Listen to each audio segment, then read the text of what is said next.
बात करते हैं कुछ मार्केट के technical long term technical setup की। हमारे साथ जेएम फाइनेंशियल सर्विसेज के डायरेक्टर और head of research Rahul Sharma मौजूद हैं। Rahul ji, good morning.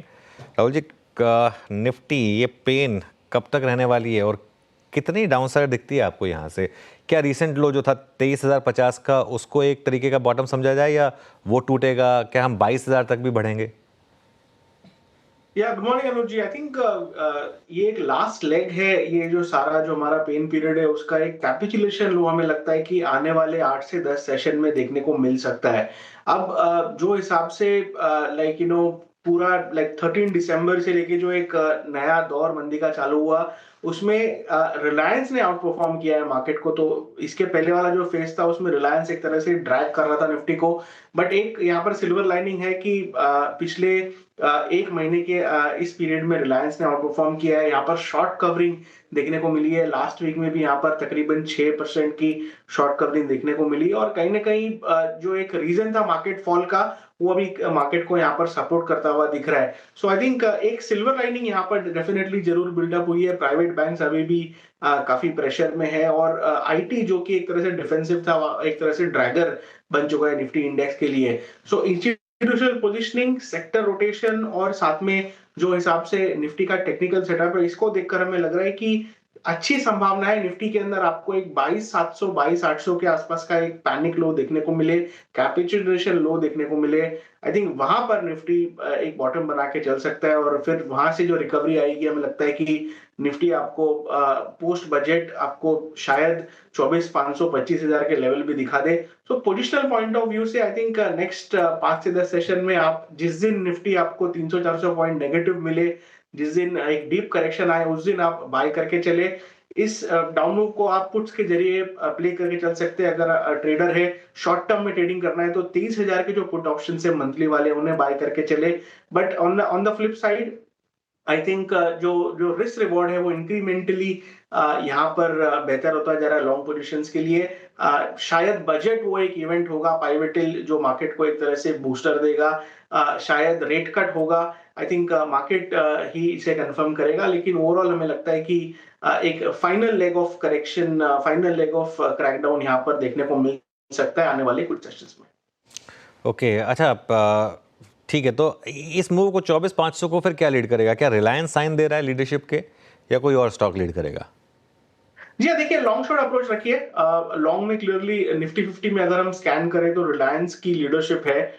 In fact result के बाद इसने जो 1300 का एक रेजिस्टेंस था जहां पर कॉल राइटर्स मौजूद थे उस लेवल को निकाला है।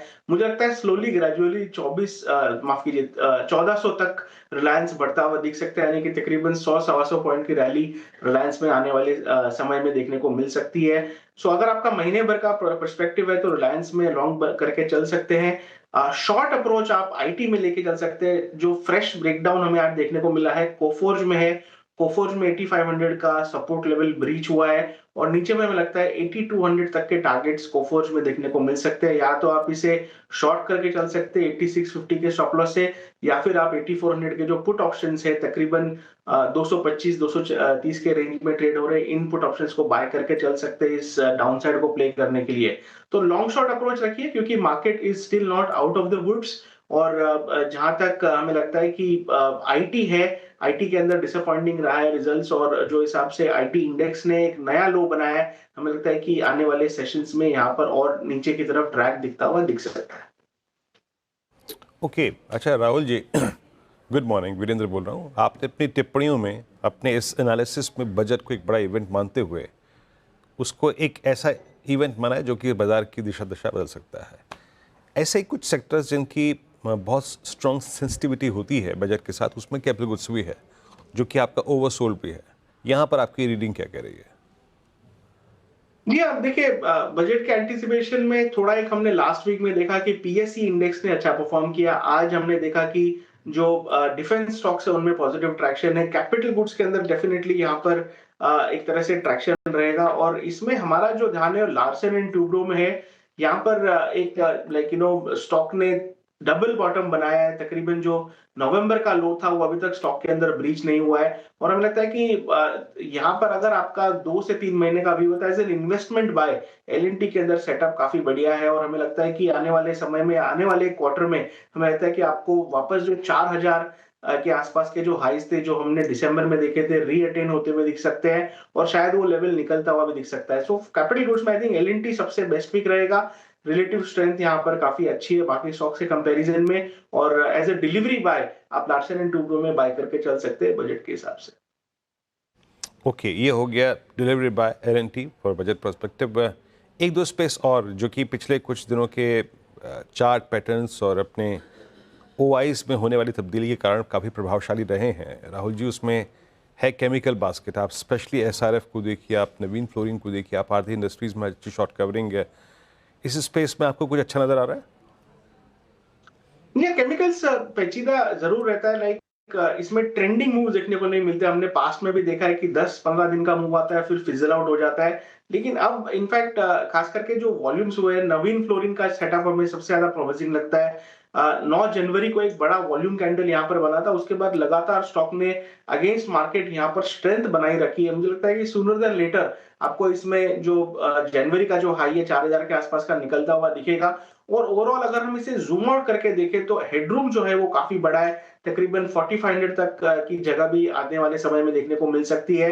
सो इसे आप स्टैगर्ड तरीके से बाय करें, थोड़ा यहाँ पर बाय करके चले, जैसे जैसे ट्रेंड मजबूत होती जाएगी आप ऊपर की तरफ पिरामिड करते हुए चल सकते हैं और इस सेक्टर जो कि थोड़ा सा ट्रिकी होता है, सस्टेन्ड मूव यहाँ पर देखने को नहीं मिलते, इसलिए स्टैगर्ड अप्रोच है।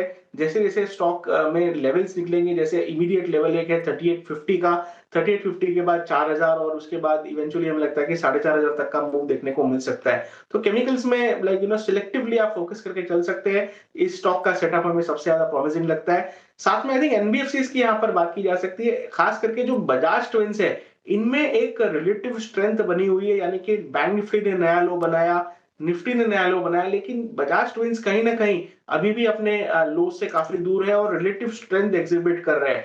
बजाज फाइनेंस की अगर मैं बात करूं तो एक अच्छा बेस बन चुका है स्टॉक को, तकरीबन 6800 के आसपास हमने देखा कि ये बेस बना दिसंबर महीने में और उसके बाद पूरा जनवरी अभी तक यहाँ पर एक फ्रेश लो नहीं बना। इनफैक्ट बड़ा मूव आने के बाद कंसोलिडेशन हुआ है स्टॉक के अंदर। मुझे लगता है कि 10 से 15 दिन में यहाँ पर आपको एक ब्रेकआउट देखने को मिल सकता है। सो 7700 के टारगेट्स के लिए आप बजाज फाइनेंस में व्यू पॉजिटिव रखें। मुझे लगता है कि रिस्क रिवॉर्ड यहाँ पर बहुत फेवरेबल है।